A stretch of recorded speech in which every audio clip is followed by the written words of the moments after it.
Joe Rogan follows this guy on Instagram, sees the product, buys one, and starts just talking about it on his podcast multiple times. And, just totally out of luck. But that was one of those days where we saw sales like 10x and we're like, what is happening? And stay there for like 3 months and drop off slowly. It was one of those things. It just was an inflection point. Just the Joe Rogan effect is real.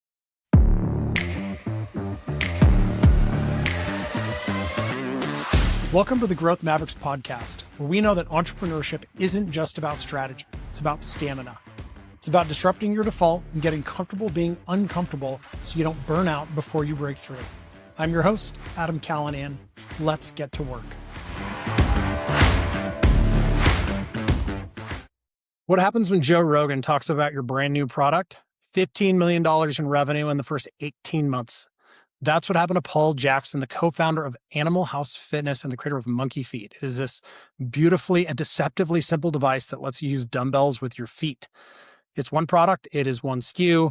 It was launched out of a travel trailer during COVID. And again, $15 million in revenue in the first 2 years. It's absolutely wild. But what's great about this conversation and what I really respect about Paul is how honest he is about what happened next. What you expect is that the growth starts to level off after that big bump. Cash becomes an issue. They had way too much inventory. And what they realize is they failed to build something really durable and sustainable. And this is really important to talk about. And unfortunately, most founders won't do it, but Paul will.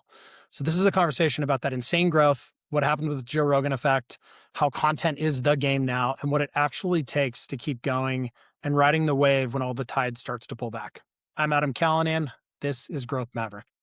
Before you got started at Animal House, which we'll definitely spend a lot of time digging into, you were previously at Boosted. Was that, or Boosted Boards to be specific, was that your first venture into the startup world, or were you doing other startup stuff? So before that, I was at a company called Alta Motors, which was, I call these companies like big boy toy companies, but those were electric dirt bikes and electric street motorcycles. So they were kind of trying to be the Tesla of motorcycles and take on full size electric race like supercross dirt bikes and stuff. So I went there right out of college. I was there for 3.5 years, and that was my, that was a smaller company, like sub 100 people. But that was kind of the first venture into this Silicon Valley startup world. And then that company went under, and I ended up going to Boosted shortly after and was there for a year and a half. And then that company went under as well with the COVID. I swear it wasn't me. But yeah, that one went under right as kind of COVID hit, which is crazy. Was at Boosted, was the kind of writing on the wall and COVID just made it happen faster, or were things going well and it was just one of those companies that couldn't deal with COVID? Yeah, it was tough, man. So I got hired on right as they kind of shifted from electric skateboards, which was their original Kickstarter thing, which they were kind of crushing it with, and they took venture money, they got bigger, and it was kind of that you need to 10x again. And it was how are we going to do that? We're going to reinvent transportation to be fun, fast, and accessible. That was the mission statement that they changed to. So they had to take on all these other products, and so their product roadmap got huge.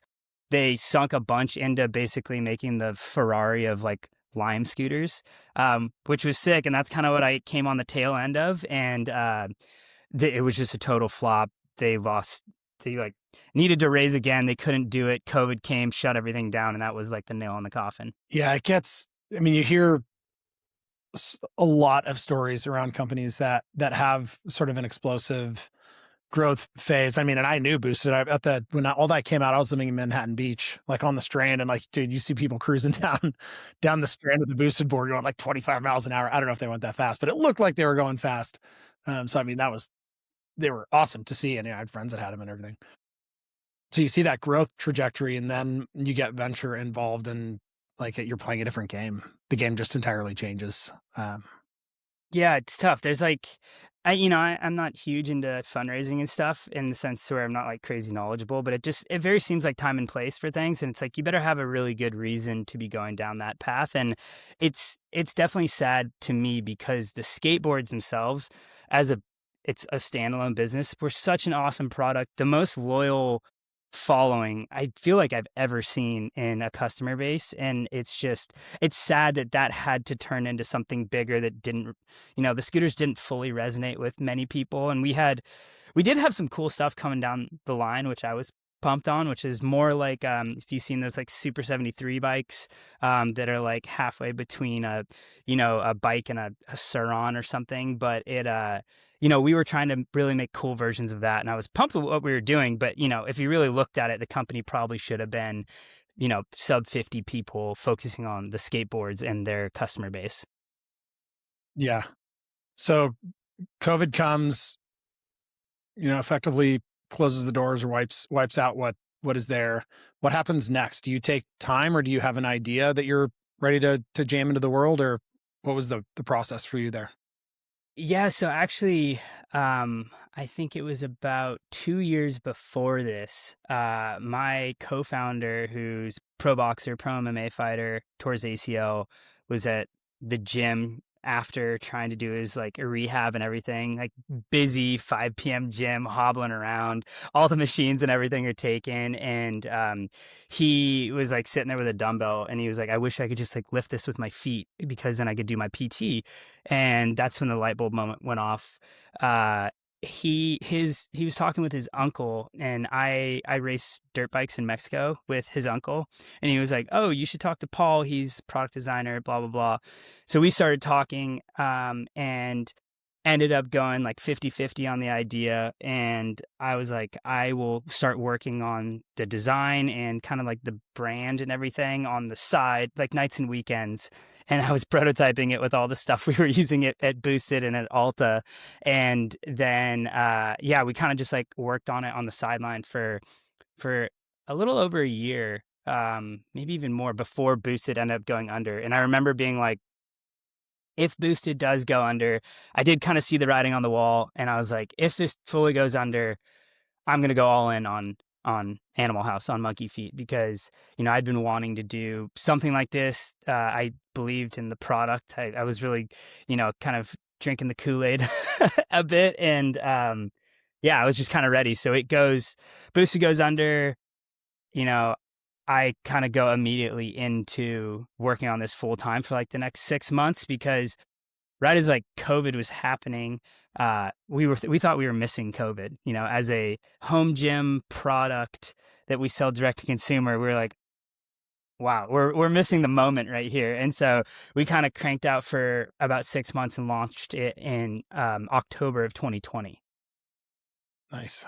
Yeah, it seems like good timing. I mean, when COVID hit, our story is maybe a little bit unique, but I think a lot of people were dealing obviously with the similar things. We were in Tahoe on a ski trip, and we ended up staying there for 3 months. We were like rented a house because Manhattan Beach, like you weren't allowed to go outside. You weren't allowed legally, you weren't allowed to leave your house except for to go to the doctor and the grocery store. And the grocery store was a line of 500 people. It's like the Wow. classic, like big city stores. Like, nope, staying in Tahoe. But we had no exercise equipment in Tahoe. And so all we did was like run hills. And, I found somewhere obscure on the internet this like clunky, horrible set of 35-pound dumbbells that and everything. So, I mean, workout equipment went insane. Home workout Yeah. equipment went insane in COVID. So how did that play for you? Honestly, it went great. And like, it went bonkers. I think the hardest part that I honestly am still struggling a bit with is we had no baseline numbers. Like, I had no foundation to know how big of a boom COVID was going to be for us. And For sure. I also was a first time founder in this. Like, I had some other like little pet projects and stuff, clothing companies and things, but like nothing anywhere near this big, and nothing that was a full time gig. And so this starts taking off, and I don't know if it's just great product market fit, if it's COVID, if it's this, that, and the other.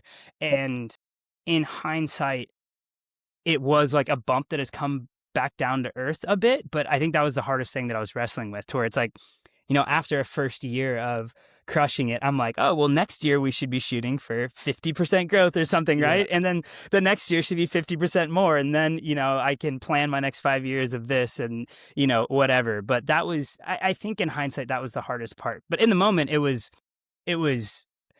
trying to hold on to the rocket ship and figure out everything for the first time. Yeah. And for context to the listener, and correct these numbers if they're wrong. In the first year, the business did $8 million or something around that.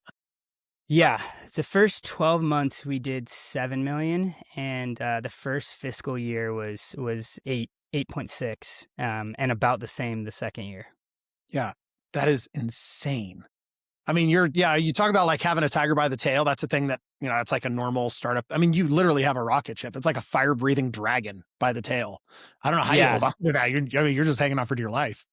and the crazy part is it's one product, it's one SKU, which is yeah, it was nuts. We were just watching this thing go, and it just feels make believe, right? When you're doing D2C sometimes, and you're looking at the screen, and you have no other context. I'm just looking at the numbers, like, wow, this is crazy, and trying to build up every other part of the house, like everything from like insurance to 3PLs to, shipping pieces to logistics, and like trying to piece all of that to customer service, and piecing all of that together as we were going, and still trying to figure out the correct ways to be scaling it and how much to be scaling and how to not screw ourselves. Cause yeah, I guess the third year, even the second year wasn't as big. We were planning for some growth, and we were ordering for that. And when that kind of leveled off and then started going down the third year, we got in one of the classic, zero cash, tons and tons of inventory,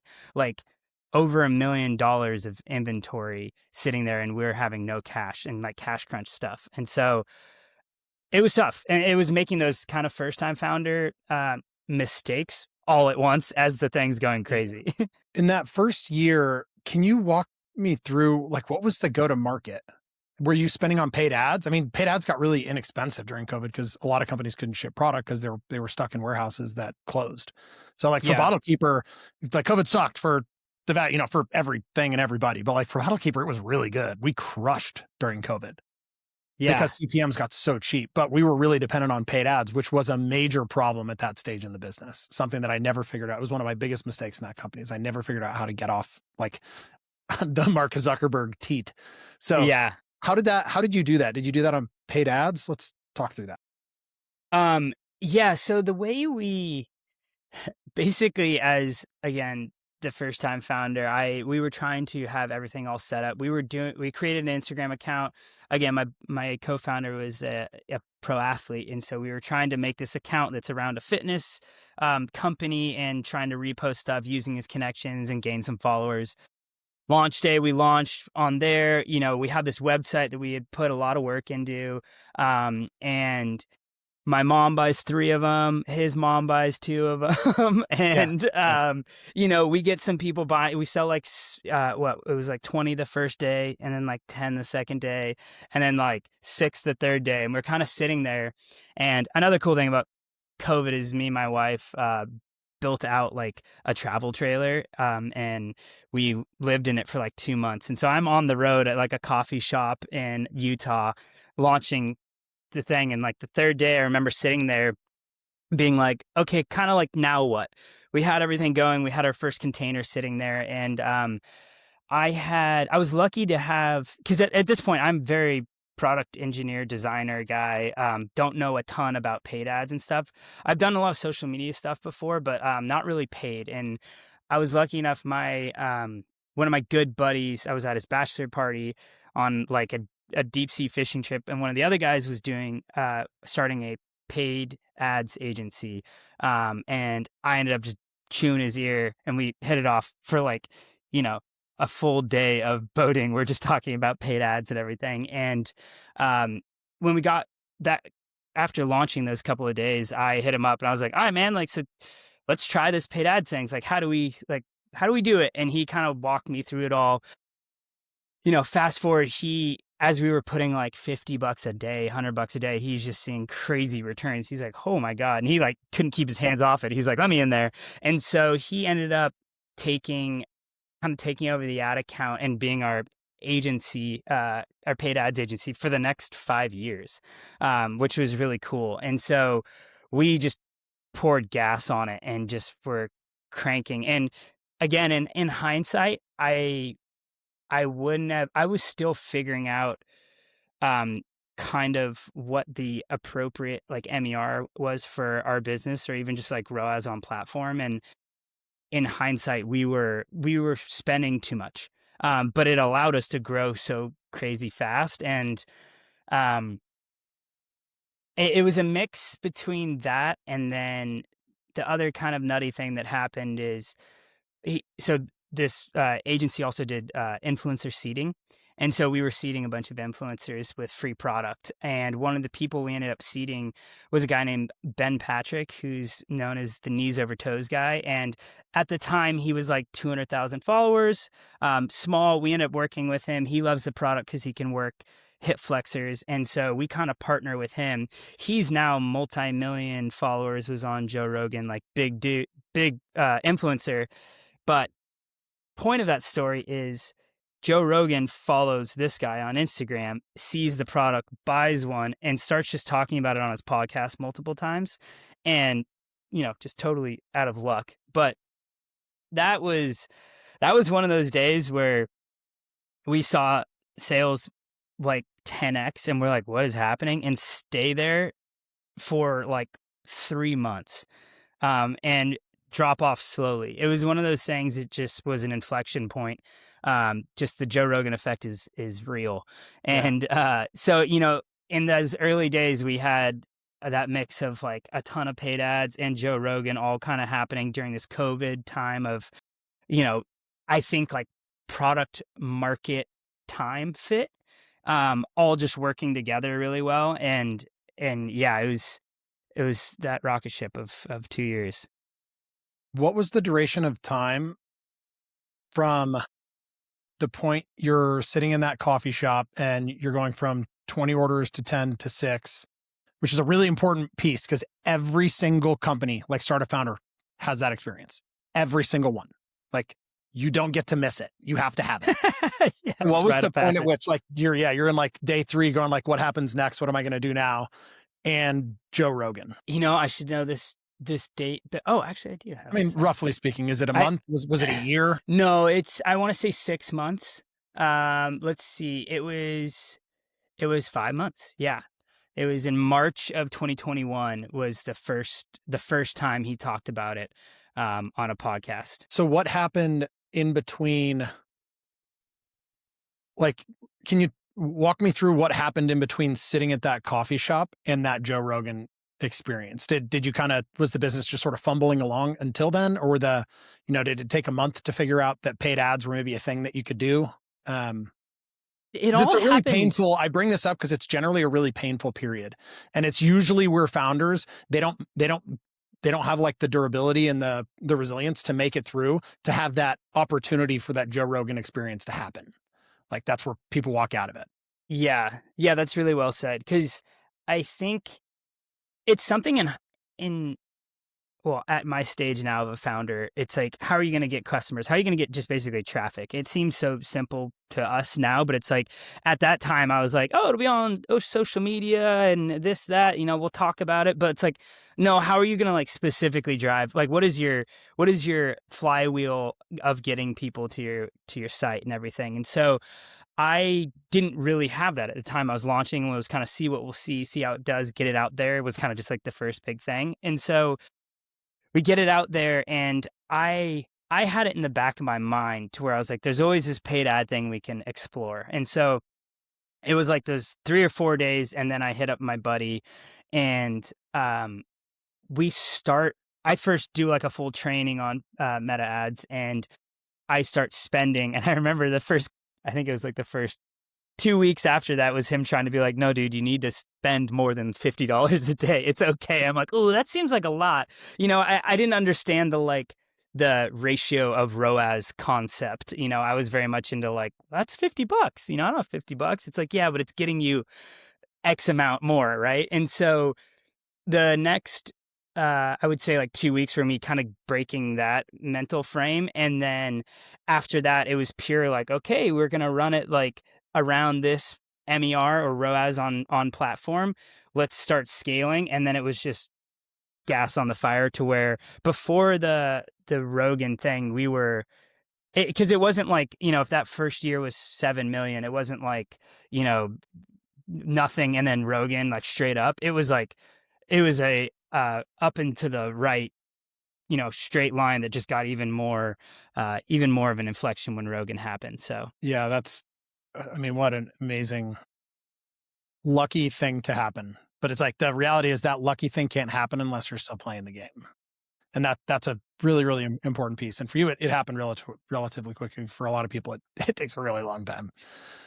yeah, Looking at the business, you made a comment a few minutes ago that you felt like over this duration of time, whether it was year one or year two, that you were spending too much on ads, which to me means that, so correct me if I'm wrong, means that the ad efficiencies and the dollars going into the ads weren't driving enough profit back into the business. And so did like those years, year one and year two, were those profitable business years, or did you not kind of meet your expectations there? A quick break, and this one is personal. Your ROAS is lying to you. I know this because mine lied to me for years. When I was building Bottle Keeper, I'd see a 4x ROAS or 5x ROAS, and I think we were absolutely crushing it. When we get to the end of the month, we'd see our P&L, and we barely broke even. Now, the dashboards and the platforms, all the things would say one thing. The bank account and the P&L said something entirely different. They were disconnected. The problem wasn't ads. It wasn't marketing efficiency. It's that those output metrics like ROAS and MER, they don't account for all the stuff that crushes your margins. These are things that are shipping and fulfillment, credit card fees, Shopify fees, the marketing agency we're using, the paid media itself. That's the only thing that ROAS accounts for. But there's all these other expenses. So I built this framework that starts with net profit and works backwards to tell you exactly how to spend ad budget and how the ROAS needs to perform in order to hit your net profit target. These aren't benchmarks. It's literally your numbers and expenses based on what's happening in your business. And best of all, I'm giving these secrets away for free in a profit masterclass that I created recently. It's the exact system I used at Bottle Keeper to get to over 60 million in total sales with just 4 employees and 0 investors, ultimately to a private equity acquisition. So you can find this profit masterclass at pentane.com. But for now, let's get back to the show. yeah. So we've been profitable every year, except for last year, which is brutal. Kind of jumping ahead in the story, but we've kind of had our first year where we had to make like a bunch of cuts and reorg the business. I think we're in quite a bit better of a spot now, which is really cool. But every other year was profitable. So we were having these profitable years. That's why it didn't look like that big of a red flag, but we were running at like it was sub 3 MER, overall total business, for those first couple of years. And it took a while to start figuring out that with we were in a bit of a unique, maybe not, but a unique situation to where, we kind of sold one product. You really only need one, maybe two. You don't have more than 2 feet unless you have a gym or something, right? And they're supposed to kind of last forever. So we had like no LTV, and we were slowly working on product development stuff. But again, I kind of came from this world of in product development, there's kind of scales of what you design stuff to. In consumer electronics and automotive, you design to like such a rigorous level that it takes a long time to come up with. We were spending like we were having some repeat rate or some LTV in the business, and that's something we just like didn't kind of figure out until later, that we needed to tune it down in order to get to like optimal profitability. Yeah, that totally makes sense. I mean, the product development life cycle is probably the second biggest thing that I messed up at Bottle Keeper. We didn't put subsequent products out fast enough. It took too long for us to design like our second true product. And frankly, it's because we used like that. We tried to go the cheap route, even though we were like printing money. We tried to go the cheap route and use a really inexpensive like product designer, like one-off guy who was nice. But he designed this awful product, and we got to the end of the prototype and had it. And we're just like, we can't put this out. And it took a year to get to that. And we just trashed it and restarted. And what we eventually put out was great, but it took like 2 full years. It was brutal. Will you define, for the listener that doesn't know what MER is, will you define MER? Yeah. So marketing efficiency ratio. So it's basically if you're looking at ROAS, return on ad spend, at the kind of company level. I guess people do it in different ways, but the way I Yeah, will those are look at kind it. of like fishy KPIs that someone made up and it means a couple of different things. And Yeah. And so what's interesting for it, because we're not at the level to where we're spending on all these different marketing channels and we have to figure out attribution for each in order to see where to spend the next best dollar. We sit at where we're mainly just driving paid from Meta, and we have our organic flywheels and everything, but we have paid to Meta, and then we have our main Shopify is where we're getting the revenue. And so, we could try to use attribution, but the way we look at it mainly is like the marketing efficiency ratio of like, okay, yesterday we put these dollars into Meta and we got this revenue overall in Shopify. What's that ratio? And then we have a place where we like to kind of live at there and scale appropriately. yeah, and that's my understanding. I mean, at Bottle Keeper, we called that global ROAS. I mean, it's literally just like your total revenue divided by the total amount of ad spend, and that becomes really important to track and really understand as you start to diversify the channels and go into like wholesale and B2B, because there's no question like people see your Meta ads and they don't buy it on your website, but they do buy it when they walk into, you know, Shields or sporting goods store or whatever, and so there needs to be some accounting for that. But um, Yeah, anyway, totally. it's a funny KPI. I don't know who made that up. I feel like Triple Whale made it up. It might be I a triple. came out about the time Triple Whale did. So Yeah, we were at very early days in like Common Thread Collective, and oh, cool. that's who that's where the agency came from that we used for ads, and then we used Common Thread for Google and everything. And I know they use it a bunch, so maybe it was Taylor Holiday. Yeah, Um, maybe. just give him a shout out. Why Yeah, why not, right? yeah. No, that's great. So you today, why don't you explain actually to the listener what monkey feet are? It's a super unique product. It's really cool. Yeah. I guess I probably should have started with Yeah, I that. know. You're I like, know. oh, We we're just skipped over it. making this I thing. made a note to make sure we come back to it. So Yeah, let's get good back. work, good work. Yeah, so it is a device that kind of looks like a snowboard binding, if people have seen that, that goes on your feet and connects it to a dumbbell or any weightlifting handle kind of a thing you think. Basically, if you put your foot on a dumbbell and you said, I just want to be connected to this, that's what the monkey feet device does. And yeah, it can go on any handle, so it can go on kettlebells, barbells, but mainly dumbbells. And the reason is kind of the use cases. I like to say anything that you can do with a dumbbell with your hands, you can also do that with like your legs and your feet using monkey feet. So it's like if you do bicep curls with your hand or tricep extensions, you can do leg curls and quad extensions with your legs. You can do all kinds of other stuff too. You can do hanging ab crunches, you can do weighted pull-ups, you can do donkey kicks on all fours, abductors, adductors, you can do kind of endless things. And so that's why we were lucky enough to have this like one device that like could go so far. And honestly, it's been another piece that's been interesting to drill into is who's our ideal customer, who's it really for, and it's kind of different things to different people. For the home gym user, a lot of times they just want something to do hamstring curls in their garage because they don't want a hamstring curl machine. It's huge and expensive. They'll have that, or leg extensions. Like, boom, for them, that's that. For someone working on mobility, it might be something totally different. For physical therapy, it's great because you can do loaded like leg extensions for like an ACL rehab or something, but you can do it incrementally to where, I did 5 pounds today, I do 10 pounds tomorrow, that kind of a thing, which is a lot harder with just in general, but also if you have like, you're doing it with bands or something, it's variable resistance and that kind of a thing. So yeah, we've kind of dug very far in with this one product and tried to find all the different ways that it can be useful to people. Yeah, it seems incredibly diverse. It's like, the 1985 ankle weight, but you get to change the weights. Yeah, exactly. We have some ankle weights in the garage that we bought during COVID because it was like the only thing we could find. Really, Because that's we awesome. didn't discover you. I generally haven't been on social media for a very, very long time. I'm using it a little bit now, but I was gonna say that means that would have my been the only way ads. we missed it. Yeah. Yeah, I feel like our ads weren't good enough if we weren't getting you then. Yeah. It was my fault, not your fault.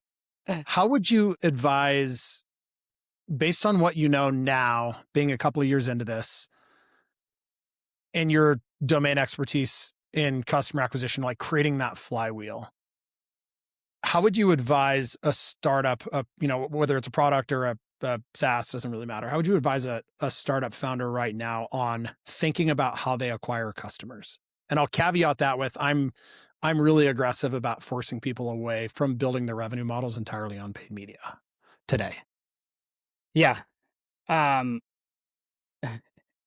yeah, I think that's smart being like dependent on it. I half agree with that. I definitely think it's dangerous. And to be fair, we're still so dependent on it at our size. What I would say is it's not a strategy, and this isn't novel, but to just be on paid media right now. And it's like that's not how you're going to scale a business. I like to think of businesses or like these kind of e-com startups as like you need to have something that's a competitive advantage, and you also need to have good like I call it like business DNA, and that's something I think we lack right now. To where, giving Animal House as an example, we have our competitive advantage really is like product. A little bit organic social, but it's really product. And so it allows us to throw paid media on it and that be like an accelerant. But if we were just selling white t-shirts, that's not enough.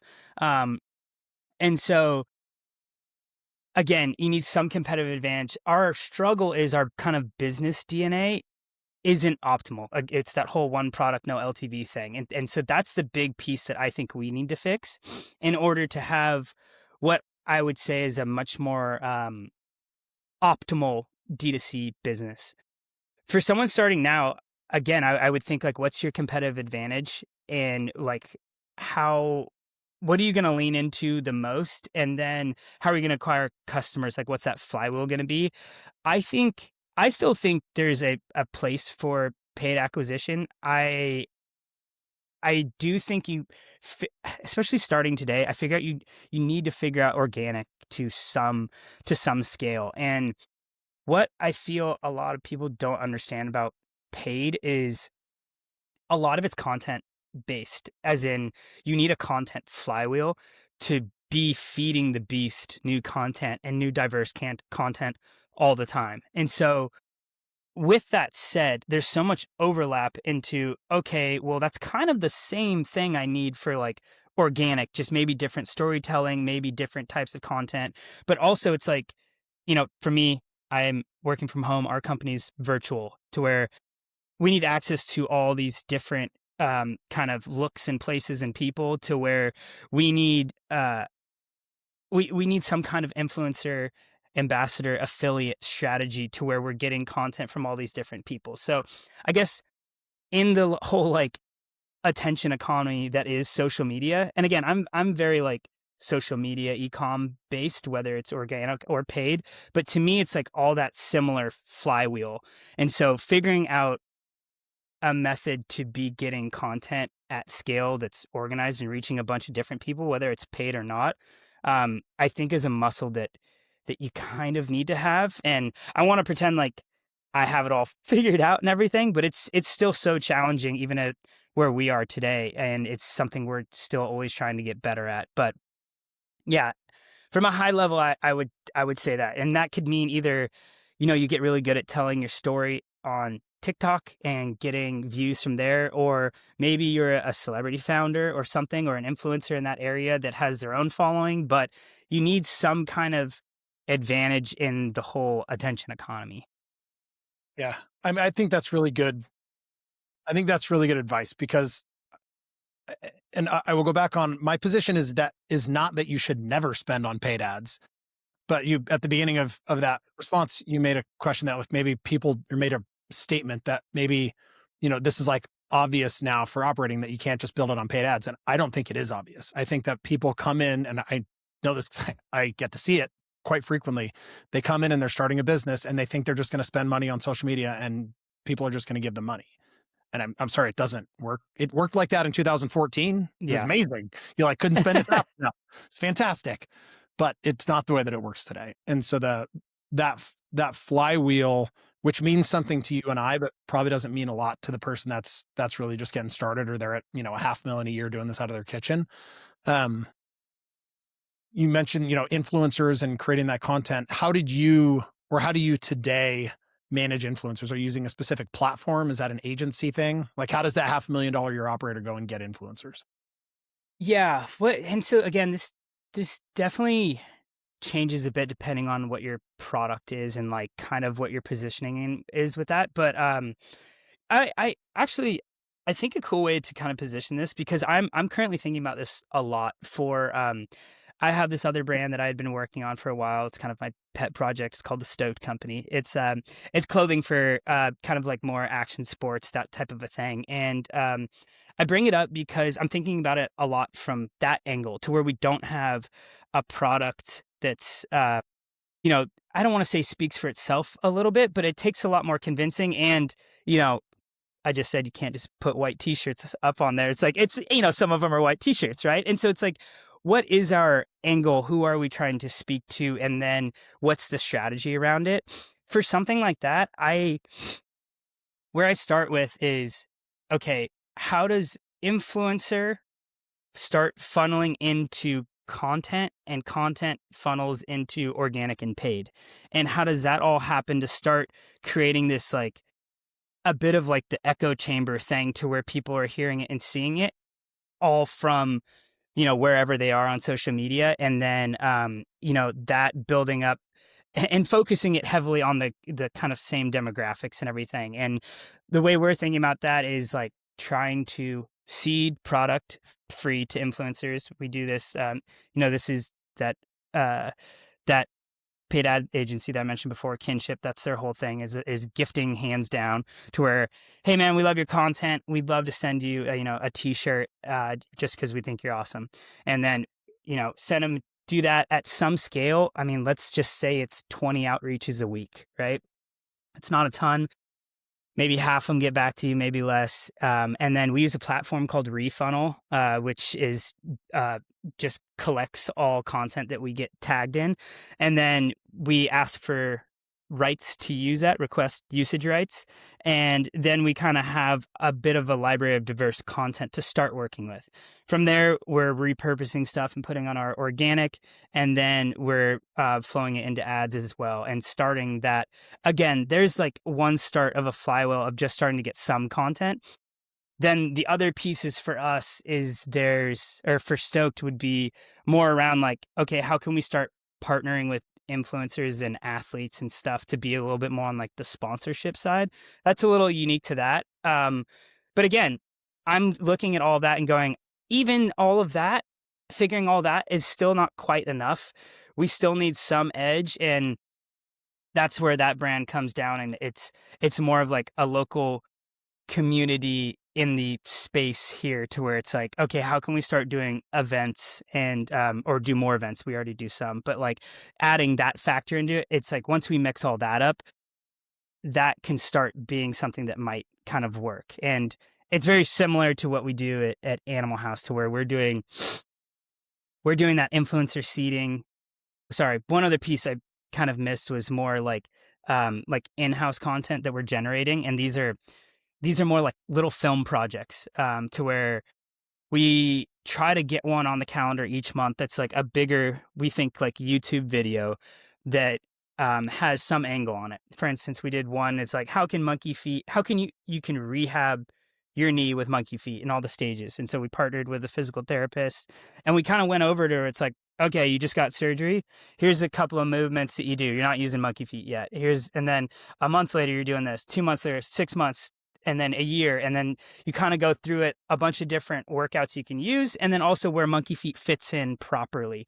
And so that was a bigger, longer shoot. We have one of those on the books each month. And then that gets chopped up into pieces for organic, all the platforms. So smaller Instagram reels, TikTok, and then also chopped up for ads. And so we kind of have these like sources of content, you could think of it as, and then how they all kind of start getting funneled into the different platforms, and then paid.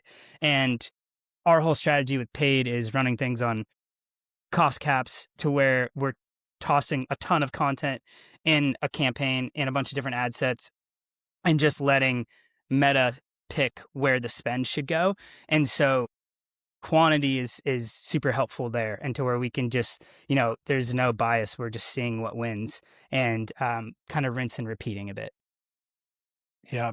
Listeners, pay attention, particularly in consumer, really in any brand at this point, to the number of times the word content was just mentioned.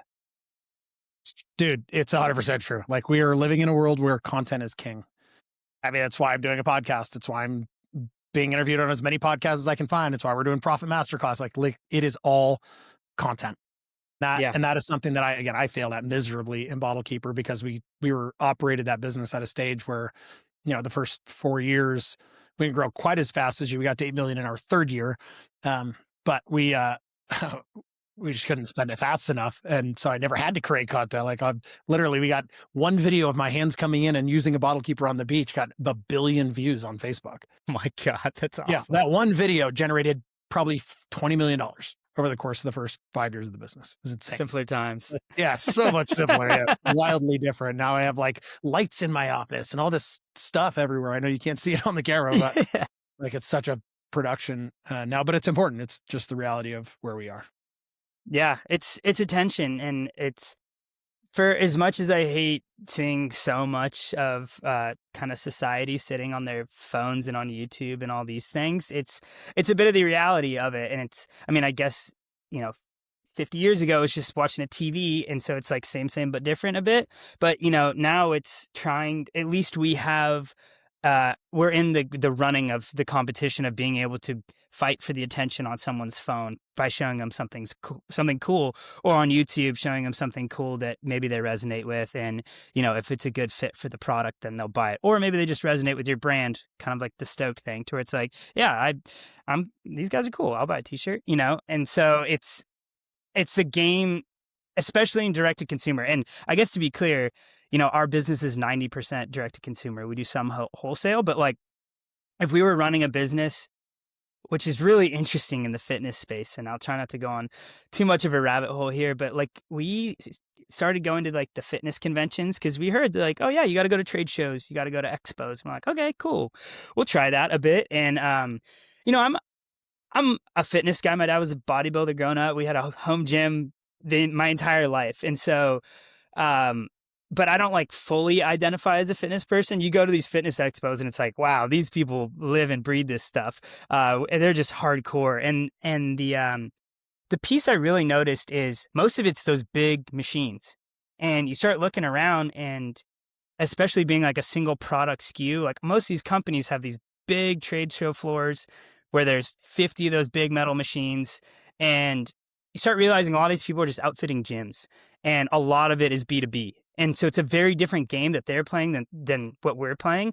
And so if you're playing that game, yeah, maybe the attention economy, social media is not really like the biggest thing. You probably need it somewhere, but specifically for this like direct to consumer type of business models, like, you got to figure out how you're going to get in front of people and capture their attention enough to purchase from you.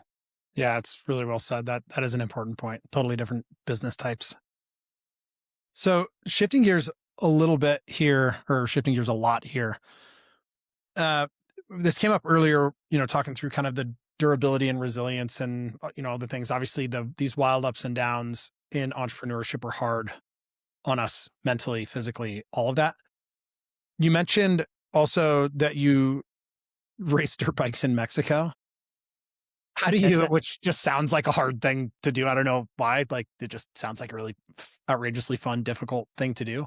How have you looked at, or what practices have you built, over the years, whether at Animal House or maybe it started at Boosted, things to kind of remain resilient or make yourself more durable? How do you look at hardship? Yeah, it's an awesome question. I feel like it's something I could go deep on here, to where I'm not full like entrepreneur biohacker guy, but I'm obviously being in the fitness space. It's an interesting thing of starting a business.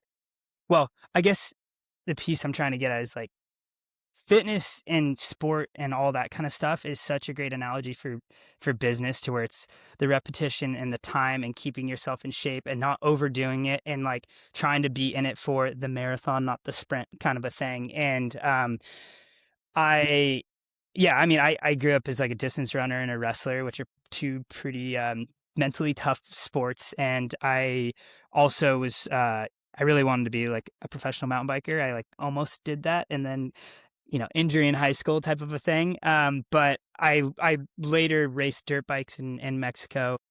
If people are familiar with like Baja racing, like the Baja 1000 and stuff, I raced a race called the Nora 1000 multiple times on a moto. And it's one of those things that are like incredibly challenging and pushes you to your limits, but it's like the most fulfilling stuff ever. Getting, I guess, more to your question, I would say the one hot take I have on this to where I, you know, looking at the basics, I'm getting my 8 hours of sleep. I'm, making sure like hydration, diet, like all that stuff, I think is people understand a bit. I feel like the one thing that I've tried to do, and this doesn't just go from like Animal House days, but even Boosted and Alta and everything, it's like I've tried to remain consistent as much as possible and not like I'm not one of those guys that procrastinates and then burns all-nighters and, works on stuff. I'm the dude that's putting in a solid, like, a solid 8 hours a day of, like, I'm not screwing around on my phone, I'm not doing this, but, like, trying to just, like, crank through and then stopping, and then going and getting my workout in, making sure I have that, making sure I'm taking time, taking my breaks and stuff, and, you know, I might you always hear the stories of these crazy founders and stuff that are, working 100,000-hour weeks or whatever, right? And those people might beat me to a certain extent, and there's some crazy guys that can just run like that, like maybe Elon. Like, yeah, that guy's just built different, right? But I think for the most part, it's like I am going to be able to have some longevity just because I'm not going absolutely nuts crazy on that side, and I'm showing up in a good spot. It's like a bit of quality and not quantity, to where it's like taking care of sleep and exercise, and honestly just like time off, and I guess where your brain's off a bit. Like I'm a big mountain bike rider, as I alluded to. It's like I will take a break to go on a mountain bike ride and come back, and I feel like people have said this before, but like the problem that was ruminating in your head that you were staring at your screen trying to figure out, on the bike ride, your subconscious just kind of goes and gives you some ideas, and maybe not fully figures it out, but you should come back going like, oh, actually, I think I know what I need to do here, and so a lot of that stuff has remained a consistency for me and has helped me have some longevity. With that said, the business is hard. It's we were talking about it a bit to where we had explosive growth, and we've kind of we've gotten smaller and smaller the last couple years, having some down years, and that mixed with it being tough financially and just like morale. Really with me, I'm thankful that my team has stood tough behind me, but it's a hard thing, and it can be lonely at times, and really it stresses your mental toughness in kind of a different way, and trying to figure out what to do with things next, because you have so much autonomy, and it's like in the best way. I struggled at the other businesses, going like, I wish I had some more creative freedom here and some more control to do what like I had, like that's my favorite muscle to flex. And then now it's like you have so much, like you can literally do anything. It dawns on you a little bit more, or weighs on you a little bit more than at times than you kind of want it to. So Yeah, that's really well said. It's amazing. Where do you want people to find you, find Animal House, get into your flywheel? get into my flywheel. Yeah. Just make sure if you keep watching our ads for a long time, you will keep getting them. Just a little PSA there. But animalhousefitness.com, on Instagram, animalhousefit. Yeah, that's the business. I'm honestly, I'm not on Twitter. I feel like a lot of e-com is on Twitter, but I'm not a Twitter guy. If you want business related stuff, you can find me on LinkedIn. I think it's just, I don't know, Paul Jackson. There's a lot of them on there, but Yeah, we'll type add in, the link in that. okay, that's awesome. And then Instagram, if you want more personal life stuff, mainly mountain biking content. That's Dirt Jackson. But Awesome. Thanks a ton, Paul. This is super fun. Really appreciate you being open and honest about all this, the good stuff and the bad stuff. That's where all the goodies are trapped in the bad stuff. yeah, exactly. Right. You gotta be a little transparent with this stuff. I feel like it's kind of your duty to show people what it's actually like, and not just the highlight reel. Totally agree. Thanks, Paul. Yeah. Thanks, Adam. Appreciate it, man. A huge thanks to our guests today. Don't forget, this is powered by Pentane Financial and Advertising Command Center for Consumer Brands. Stop what you're doing, put your phone down, walk away from the computer screen, go outside, get some air, do something hard, push your limits, get uncomfortable, become more durable and more resilient, create the stamina required to get through those entrepreneurial barriers, stay in the game for as long as you can, and we will see you next time.